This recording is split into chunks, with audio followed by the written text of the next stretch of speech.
Olá, eu sou o professor Alexandro Bilar, da UFRPE-UAST, e conversarei um pouco com vocês hoje sobre a administração de pessoas e de equipes, um tema super atual na área da administração. Especial, um abraço aos discentes da disciplina Introdução à Administração do curso de Bacharelado em Ciências Econômicas, da UAST. Bem, primeiro, os propósitos da nossa conversa de hoje. O primeiro é mostrar para vocês as características da gestão de equipes, né? Demonstrar os tipos de equipe e algumas das suas características, além de dicas para melhorar aí a performance de vocês quando forem trabalhar em equipe, né? Tanto nas atividades acadêmicas quanto profissionais. É uma tendência hoje das organizações, do trabalho de equipe, e gerir equipes de alta performance é um grande desafio, tá? Mas é possível, sim, que você consiga exercitar a liderança e ajudar as suas equipes, as equipes das quais você venha fazer parte, a obterem, alcançarem os melhores resultados possíveis. Bom, primeiro, vamos diferenciar a equipe de grupo, né? Então, um grupo é uma reunião de pessoas, mas não necessariamente essa reunião de pessoas, né, para realizar uma determinada tarefa é uma equipe por si só. A equipe tem mais características. Por sinal, recomendo que vocês deem uma olhada no vídeo de apoio que eu vou disponibilizar, no vídeo complementar, lá no ambiente virtual de aprendizagem, o AVA, onde há uma explanação bem clara sobre o que distingue o grupo de uma equipe, tá? Inclusive, vão pensando aí algumas características próprias de cada um, né? Que aí, quando vocês assistirem ao vídeo, vocês irão ratificá-las, né? Ou retificá-las. Fica a dica. É uma forma também de fazer com que vocês assistam a esse vídeo de complementar. Bom, nem toda atividade há a obrigatoriedade de ser realizada em equipe. Quando é que uma atividade deve ser realizada em equipe? Quando é uma atividade desafiadora, quando é uma atividade complexa e precisa dos saberes, da experiência, né, das competências de pessoas que muitas vezes são de áreas funcionais distintas da organização, diante de um novo projeto, diante da criação de algo que ainda não era uma praxe organizacional, não fazia parte do dia a dia da empresa, é um novo desafio, por assim dizer, né? Então, todas essas atividades onde há a necessidade de que você se reúna com outras pessoas para resolver aquela situação, problema, é uma atividade que precisa da criação de uma equipe. Mas, para isso, você tem que ter os recursos necessários, né? Você tem que ter as recompensas também ajustadas, para cada caso, para cada situação. No plano de ensino de vocês, tem esse livro aqui, ó. Eu estou com ele fisicamente aqui, é o livro ADM, Princípios de Administração, do Chuck Williams, que a gente vai basear a aula hoje nesse livro. Mas vocês acham essa obra no formato e-book, lá na nossa plataforma Minha Biblioteca da universidade, ok? Então, deem uma olhada lá, em especial no capítulo 10, Gestão de Equipes, que foi o que norteou a nossa conversa de hoje. Bem, permitam-me compartilhar com vocês uma tela onde eu preparei alguns slides para facilitar a nossa conversa de hoje.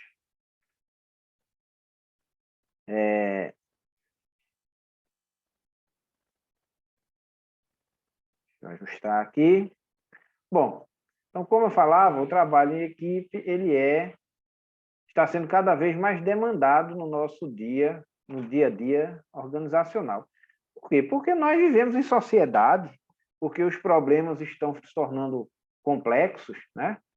E só é possível resolver algumas coisas quando você congrega os conhecimentos de pessoas de diferentes áreas, né?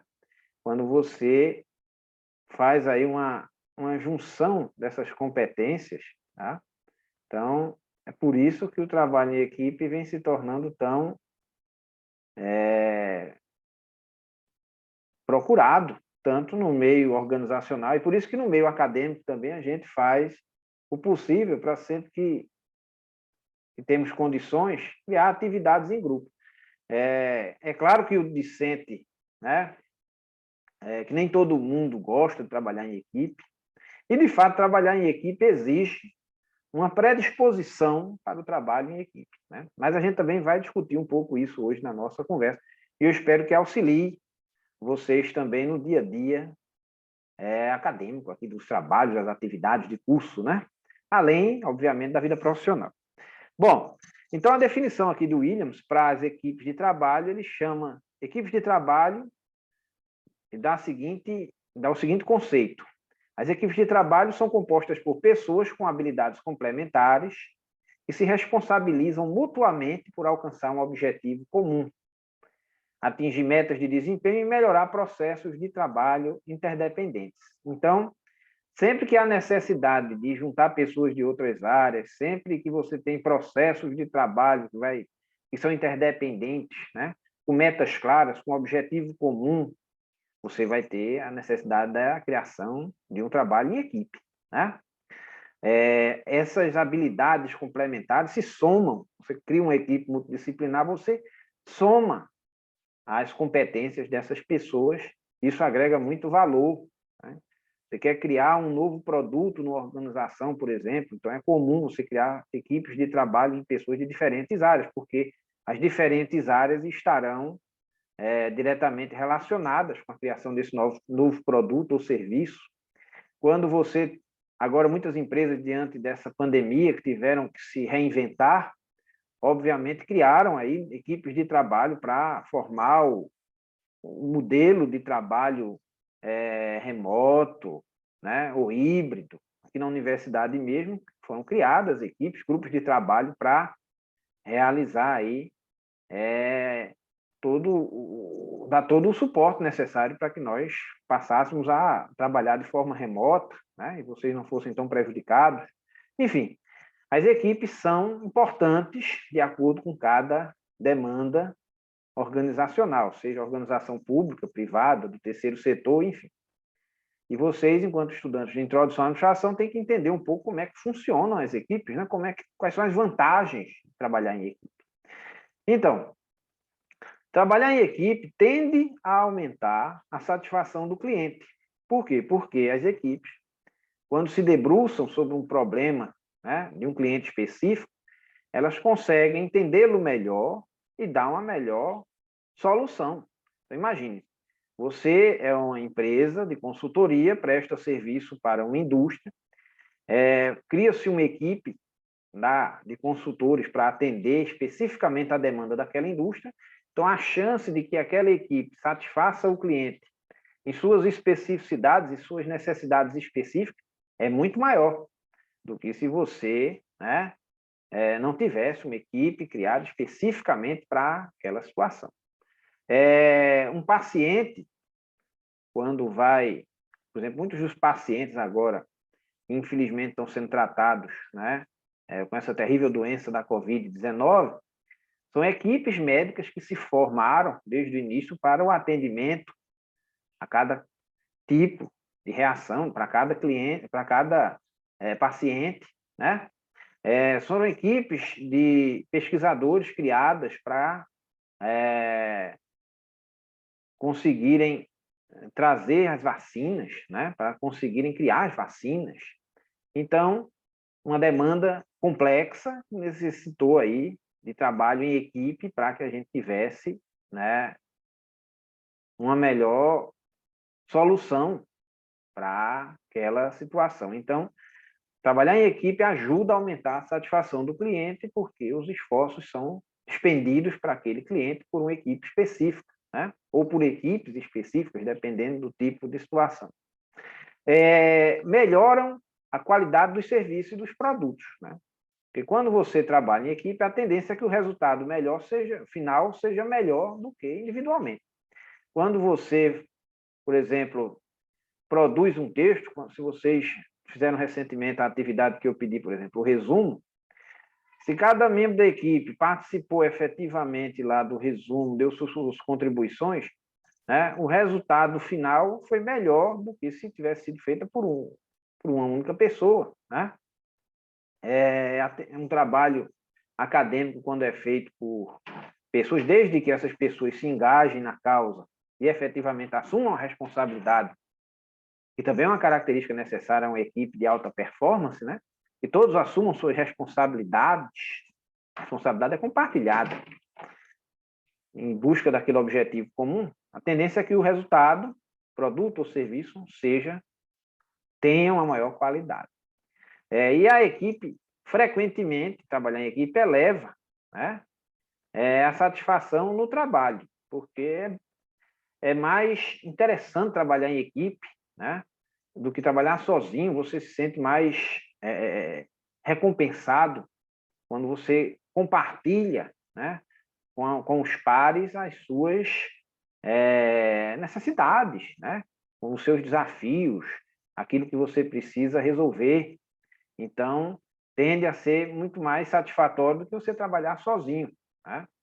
É por isso que muita gente agora no trabalho remoto está tendo dificuldade, porque está ficando sozinho em casa, só está se encontrando com as equipes de forma virtual, apesar de existir também um tipo de equipe virtual, que a gente vai falar um pouquinho mais na frente sobre ele, mas é bom trabalhar em equipe, né? Tende a aumentar a satisfação. Treinamento cruzado. Então, é interessante quando você trabalha em equipe, porque há uma troca entre os membros da equipe e cada um acaba aprendendo um pouco, né? Vou fazer, obviamente, não necessariamente do mesmo jeito do que o outro colega de trabalho, mas entende o todo, né? Tem uma visão maior daquela atividade, porque ele vê o que é que o outro está fazendo também. Há essa partilha. E isso é bom para a aprendizagem da organização. É um treinamento cruzado. Eu aprendo com você, você aprende comigo, e no final, se um dos membros da equipe precisar se ausentar por alguma razão, ele deixou ali sua contribuição e os demais poderão substituí-lo, porque aprenderam com ele, né? Então é importante ter essa troca no trabalho em equipe.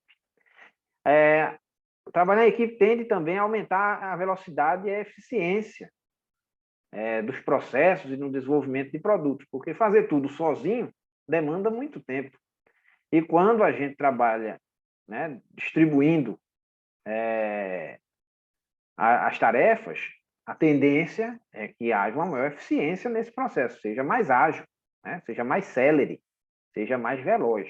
Então, é outra coisa interessante, porque as próprias circunstâncias de cada atividade, às vezes, exigem muitas etapas, exigem muitas ações, e se você for fazer sozinho, vai lhe sobrecarregar, e no final tende a demorar aí o seu prazo de entrega daquele produto, daquele serviço, né? Outra coisa interessante é o processo decisório. Decidir em equipe tende, né, a ser interessante. Nós trabalhamos uma aula anterior, falamos um pouco sobre decisão, sobre o processo decisório, né? O processo de tomada de decisões. Então, problemas vistos a partir de múltiplas perspectivas, obviamente, você terá um maior leque de respostas, né? De condições de enfrentamento. Então, conforme as habilidades, as capacidades e as experiências de cada membro da equipe, há esse somatório que ajuda bastante a resolver o problema, né? Por mais complexo que ele seja. Mas também existem alguns problemas que precisam ser considerados, né? Quando a gente trabalha em equipe. Um deles é que algumas pessoas se recusam a assumir responsabilidade, a se esforçar, a aprender, né? coisas que são necessárias para trabalhar em equipe. Responsabilidade, esforço, aprendizado. Isso é necessário para a própria configuração da equipe. Outra coisa é que alguns membros da equipe, às vezes, se recusam a cumprir a parte do trabalho que lhes cabe, né? Ou então se vale de alguma justificativa, né? Acabam se esquivando e diminui aí o seu esforço na realização da tarefa, não assumindo aí o comprometimento necessário, né?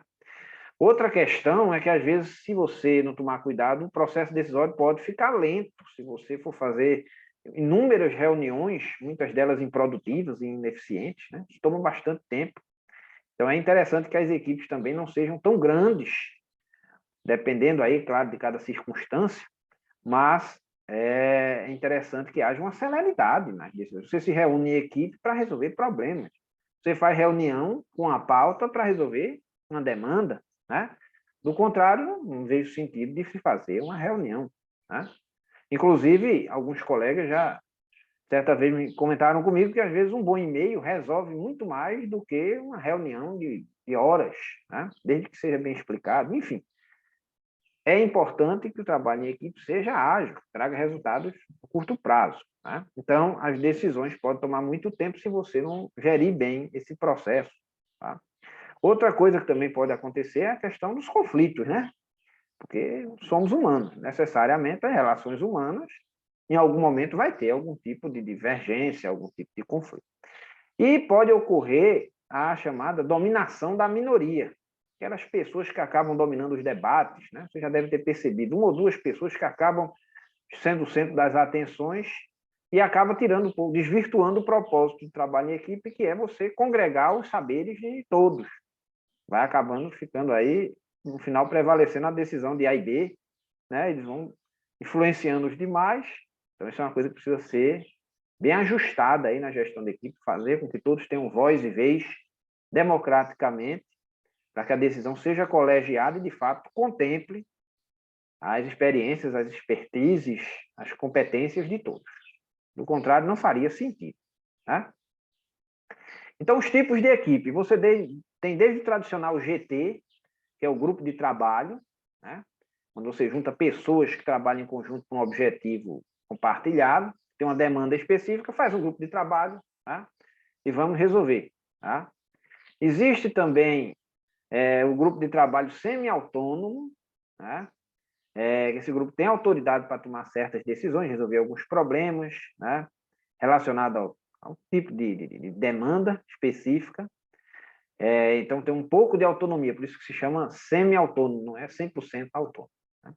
Por outro lado, você tem também as equipes chamadas autogerenciadas, ou seja, ela tem autonomia, tem autoridade para gerenciar, para controlar, né, todas as atividades relacionadas àquilo lá que ela está demandando. Então, se for uma equipe de projeto para resolver um produto, para criar um produto, um serviço, ela tem autonomia para isso, ela tem os recursos para isso, ela se autogerencia. Os membros da equipe é que vão criar o seu modus operandi aí para resolver aquele objetivo, né, comum. Existe a chamada equipe multifuncional, né? Lembrando que esses tipos de equipe que a gente está falando, eles às vezes se complementam, né? Às vezes você tem uma equipe que é multifuncional, gerenciada, né? Virtual, enfim, vai depender de cada contexto.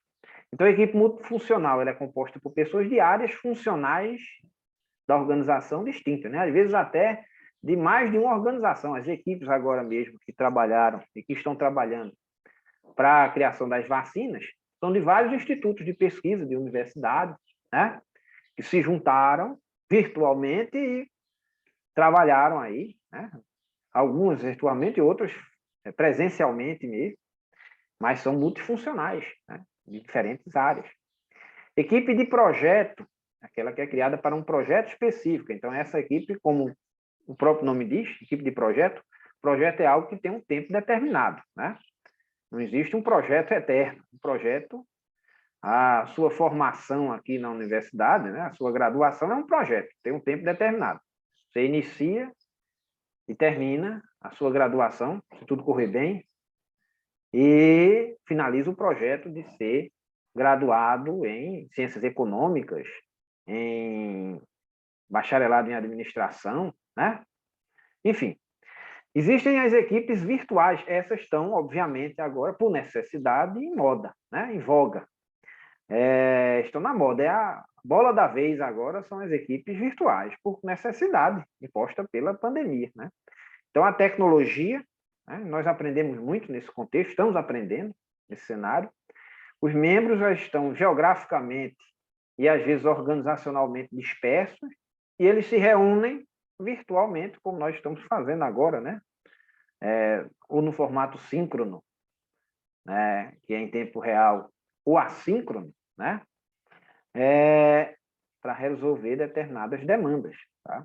Então, são as equipes virtuais. Na nossa disciplina, a ideia é que nós sejamos uma equipe virtual aí, ao longo da nossa, né, dessas 15 semanas de aula. Bom, algumas características das equipes.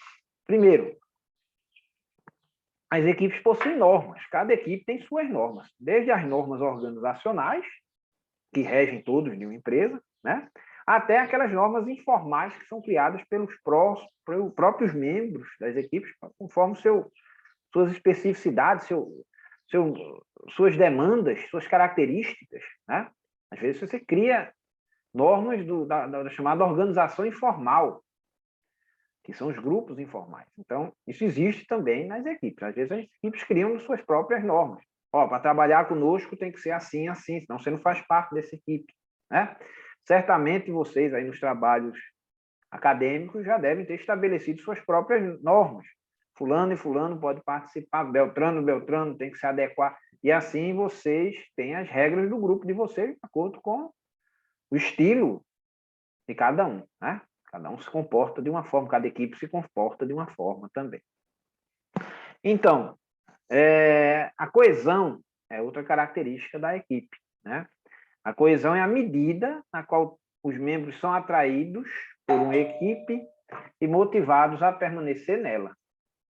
Então, é interessante também ver essa questão da coesão. O tamanho das equipes. Equipes muito pequenas ou muito grandes podem não funcionar bem. O ideal é que a equipe tenha um tamanho que seja adequado para aquela demanda e que não seja também tão grande a ponto de se criarem, né, interconexões, laços intermináveis. É importante que se cumpra aquela demanda, né, que se resolva aquele problema. Então, se você colocar uma equipe muito grande, às vezes você vai ter dificuldade até de reunir essas pessoas. Então, há inclusive quem defenda um tamanho ideal de equipe, aí, entre 6, 9 membros, etc. Mas o que eu posso dizer é que vai depender muito do tipo de demanda, né? Existem, sim, demandas que exigem uma equipe muito grande, né? Mas é necessário prevalecer o bom senso na gestão dessa equipe e você reunir representantes ou dividir essa equipe em outros grupos, né? em outros GTs, por assim dizer, para que não seja uma coisa específica, né? Uma demanda que assoberbe a todos, né? Para que haja uma definição de papéis e que se extraia o melhor. O propósito é você extrair o melhor de cada membro e da equipe como um todo, né? É aquela ideia do 1 mais 1 é mais que 2, tá? É a sinergia, é a importância dessa equipe, uma equipe coesa, né? Uma equipe que trabalhe, tá? Outra característica da equipe é a questão do conflito, tá? Necessariamente, como a gente já falou, quando você reúne pessoas, existirá diferenças de opinião, existirá pessoas que não vão concordar com algumas coisas, tá? Mas existem dois tipos de conflito que a gente precisa deixar bem claro aqui. Uma coisa é o conflito cognitivo, ou seja, aquele conflito que é por conta das divergências, das diferenças de opinião. Às vezes você teve uma formação, né? Você aprendeu de uma forma, e aí não concorda ou discorda da forma como outra pessoa trabalha. Ou isso é até salutar para uma equipe que haja essa discussão, que acaba aprendendo com o outro, né? Você acaba aprendendo o que fulano, como fulano faz, tá? Então, por exemplo, uma equipe de médicos se reúne para fazer uma cirurgia ou para dar um determinado tratamento. Há aqueles que concordam com um determinado tipo de ação, aqueles que discordam. No final, o ideal é que reine o bom senso e eles cheguem aí a um consenso, né? Ou pelo menos aí a uma maioria, para que se torne um ponto pacífico, sobre como agir. Isso é uma coisa. Outra coisa é quando o conflito é afetivo, né? Quando a coisa vai para o lado pessoal, para o lado emocional. Não falo mais com fulano porque ele é contra tudo que eu digo. Não gosto mais, não quero mais negócio com fulano. Isso aí é uma coisa que a gente precisa evitar, né? Uma coisa é o profissional, outra coisa é o horizonte pessoal, né? Então, que tenhamos conflitos cognitivos, divergências de opinião, ideias contrárias, mas sem perder aí a nossa capacidade de trabalhar em equipe. Imagina, aqui na universidade mesmo, há professores que nós nos reunimos muitas vezes, nas nossas reuniões, nos cursos, nos vários tipos de comissões, e há pessoas que têm uma determinada opinião, outros têm outra, mas o que a gente não pode é levar isso. Fulano não gosta de mim, ele não concorda comigo, não falo mais com ele, vou me intrigar, né? Isso aí é o limite da falta de profissionalismo. A pessoa pode ser radicalmente contra a sua linha de ação, desde que exponha por quais motivos, né? Desde que seja uma coisa racional, e ser o seu amigo, né? Então, isso acontece até na nossa casa. A gente, às vezes, tem irmãos que não concordam com determinadas questões, mas não deixam de ser irmãos, não deixam de fazer parte da mesma família, né? No Natal está todo mundo junto. Então, aqui na universidade, nas empresas, também, você trabalha com aquela pessoa, mesmo que você não goste, por alguma razão pessoal sua, não, uma questão afetiva, mas profissionalmente você trabalha com essa pessoa. Você vai fazer o quê? Pedir demissão? Então, é importante que você entenda, né, que todos entendam que existem conflitos de opiniões, mas desde que isso seja encaminhado para uma coisa produtiva, né? O importante é isso. Bom, e a equipe, como empresa, como nós, como qualquer coisa viva, né?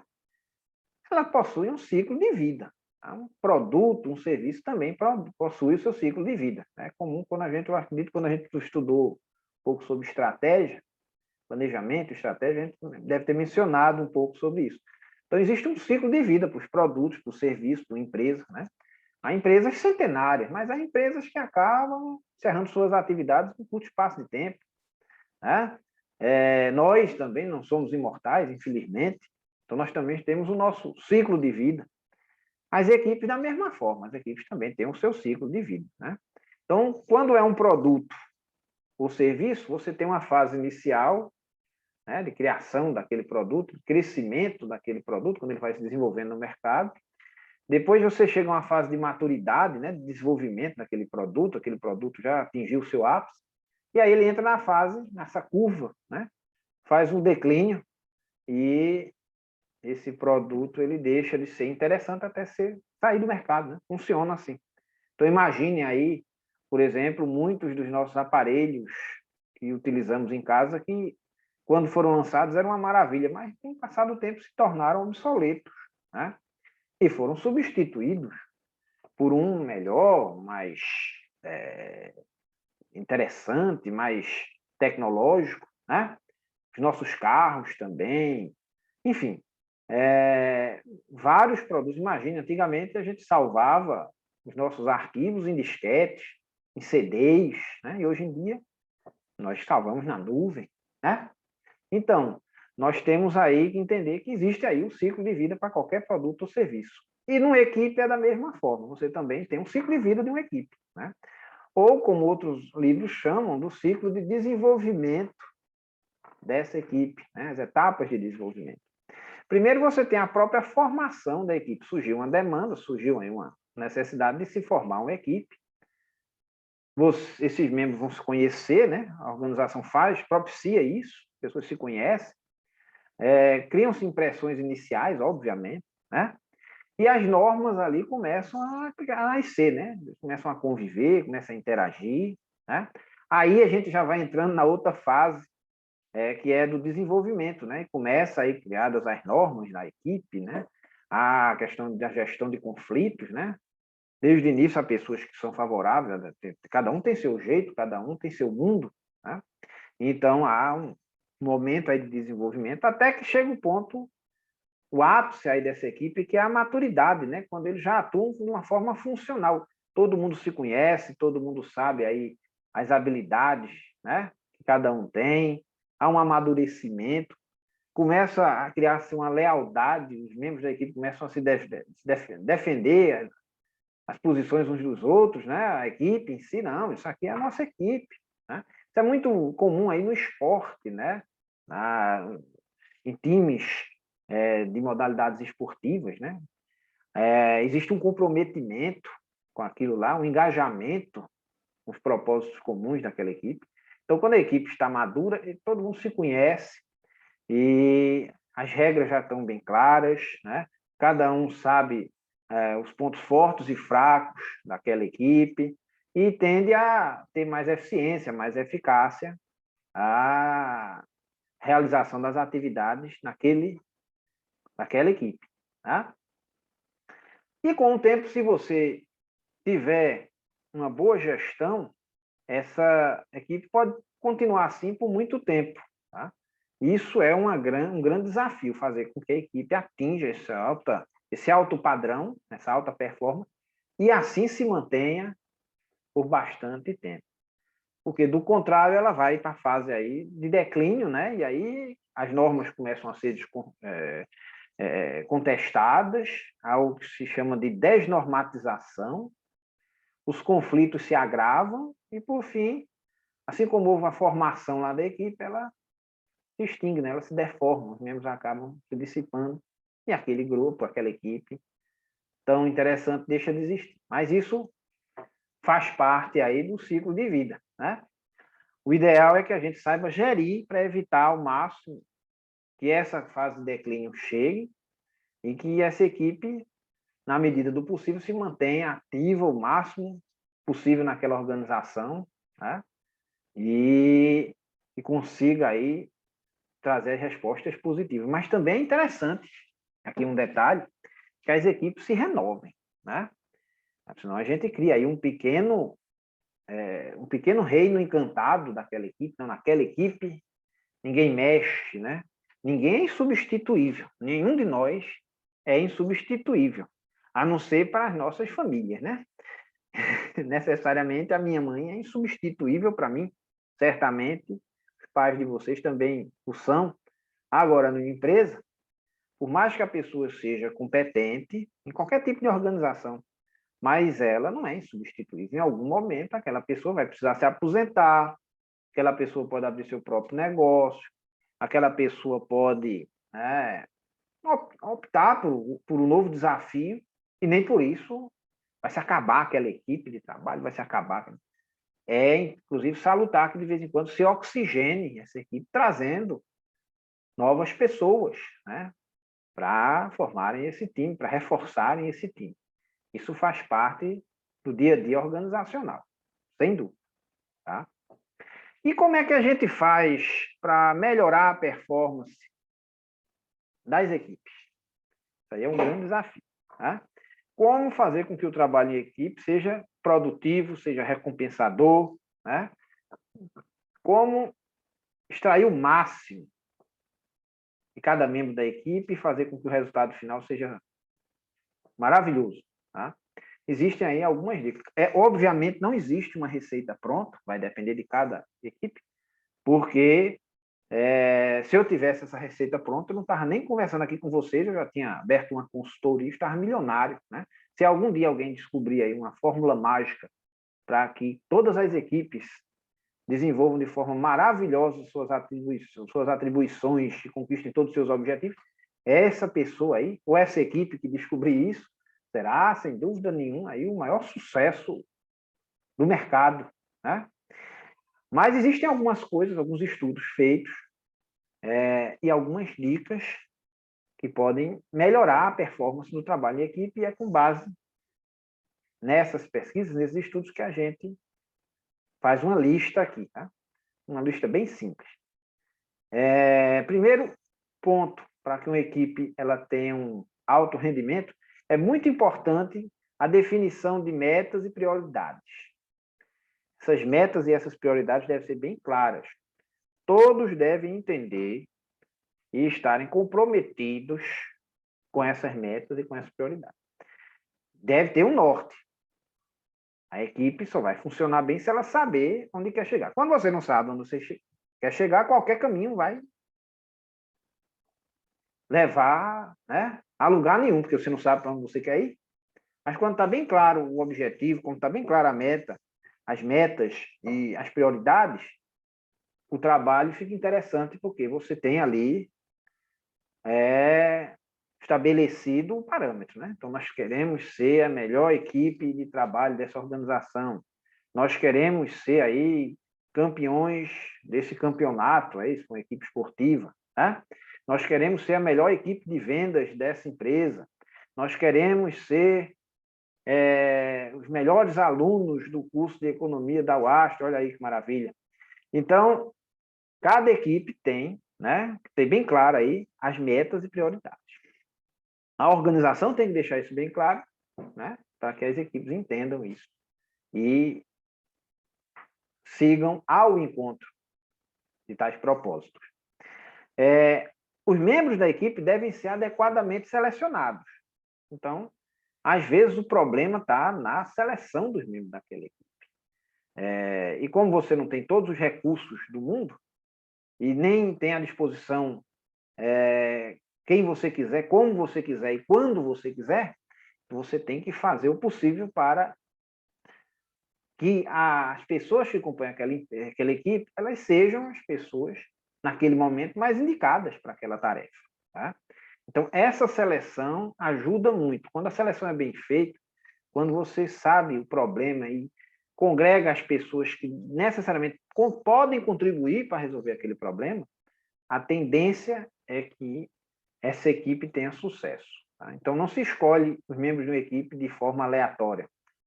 Existe uma seleção que deve ser adequada, condizente com os propósitos, metas e prioridades daquela equipe. Tá? Outra coisa importante, o treinamento. Ninguém sabe tudo. Tá? Então, é necessário que a gente tenha um treinamento para a realização de uma determinada atividade. Muitas vezes essa atividade até não surgiu, né? E a gente ainda vai descobrir até as ferramentas que usar. Né? Por exemplo, a gente mencionou há pouco aqui os protocolos médicos para o enfrentamento aí à Covid-19, os protocolos ainda vêm sendo criados, né? Os médicos muitas vezes não sabem nem o resultado de determinadas práticas, foram descobrindo ao longo desse processo todo de pandemia, como agir, como não agir, né? Como gerir cada situação, cada problema, os reflexos, né? As consequências de cada vacina, isso tudo é um processo. Então, treinamento cruzado. Eu compartilho o que sei com você, você compartilha comigo. É preciso ter humildade para trabalhar em equipe. Né? Se você acha que já sabe de tudo e não quer compartilhar nada com ninguém, então você tem uma dificuldade aí, vai ter uma dificuldade séria para trabalhar em equipe. Porque trabalhar em equipe é compartilhar. É você dar a sua contribuição e receber. O treinamento é cruzado. Né? Eu ajudo o fulano no que ele tem maior fragilidade, e ele me ajuda, e daqui a pouco nós dois temos a habilidade, né? Para realizar aquela tarefa. Tá? Remuneração e recompensa. Outra coisa que também deve estar bem clara. Qual a remuneração adequada, quais as recompensas. Às vezes não é apenas uma recompensa financeira. Tá? Às vezes a gente está falando aqui de recompensa não financeira. O reconhecimento pelo trabalho bem feito, né? É importante. No serviço público, em especial, isso é indispensável, porque você não vai ganhar mais mesmo, porque o seu salário é o que está lá definido lá no seu contra-cheque. Então, é interessantíssimo que você elogie, valorize os resultados daquele trabalho em equipe, né? E premie da forma que você puder, recompense da forma que você puder, de forma não financeira, né? Para que as pessoas se sintam valorizadas motivadas, né, e recompensadas por terem realizado aquela tarefa. Tá? E nas empresas privadas, a questão da remuneração também. Né? Então, é interessante você criar um modelo de remuneração adequado para que a pessoa se sinta efetivamente recompensada por ter realizado determinada tarefa e motivada a continuar naquele time, naquela equipe e realizar ainda mais. Tá? Bom, só reforçando esse livro do Chuck Williams, vocês têm à disposição aí na minha biblioteca e vocês podem ter acesso a ele quando tiverem condições, obviamente, de acesso à internet e acessarem a minha biblioteca da UFRPE. Espero que tenham gostado dessa nossa conversa. No AVA terá, como sempre, o fórum semanal, onde vocês devem participar e responder. Cada participação dessa está valendo aí 1000 pontos, né, para a composição de nota. E logo, logo eu já vou definindo aí como será a atividade final a segunda avaliação da nossa disciplina, né, para que vocês tenham tempo de elaborar. Vou deixar um materialzinho de apoio, um vídeo, talvez um texto. Lá no AVA vai estar tudo bem descrito. Qualquer dúvida, vocês podem manter contato comigo pelo WhatsApp, ou lá mesmo pelo ambiente. E eu espero que tenhamos uma semana muito proveitosa, essa 10ª semana do nosso curso, da disciplina, no caso, de Introdução à Administração. Até breve, até a próxima videoaula.